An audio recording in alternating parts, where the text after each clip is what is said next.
Sir sir ఇప్పుడు తీసేస్తారు వచ్చిండు ఇప్పుడు రమ్మని చూడాలి పైన ఆఫీసర్కి చెప్పాలిగా. అవును ఘోరంగా ఉంది ఇది మొత్తం బ్లీచింగ్.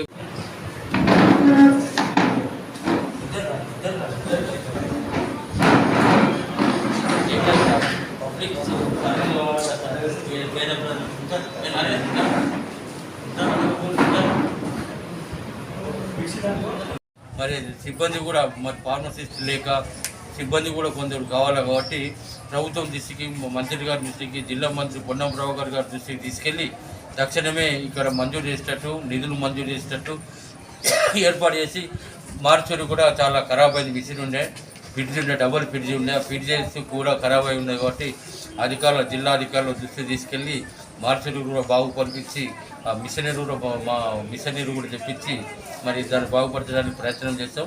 పేద ప్రజలకు ఆరోగ్యవంతంగా ఉండాలనే ఉద్దేశంతో ఈ ఆరోగ్యశ్రీ కానీ ఇవన్నీ ఇక్కడ సదుపాయాలు ఉన్నాయి. మహిళలు అంతా జమ్మికుంట మండలి కానీ, నిరంతకుంట మండలి, వేణోక మండలి మహిళలు కూడా ఈ గవర్నమెంట్ హాస్పిటల్కి వచ్చి మరి సోమవారం, గురువారం గైనకాలజీ డాక్టర్ ఉంటారు కాబట్టి ఈ గర్భిణీ స్త్రీలకు కూడా పరీక్షలు జరిగి ఇక్కడ ఆపరేషన్ చేసి మరి డెలివరీ చేసే అవకాశాలు ఉన్నాయి కాబట్టి స్టార్ట్ అయినాయి కాబట్టి ఇది సద్వినియోగపరుచుకొని ప్రైవేట్ దవాఖానలో పోయి మరి వేలాది రూపాయలుగా మీరు చెల్లించి మోసపోవద్దని చెప్పి ఈ ప్రాంత ప్రజలను విజ్ఞప్తి చేసుకుంటూ ప్రభుత్వ దవాఖానా బలోపేతం చేసి ఈ ప్రభుత్వం ప్రజల ప్రభుత్వం, ఇది ప్రజాపాలన.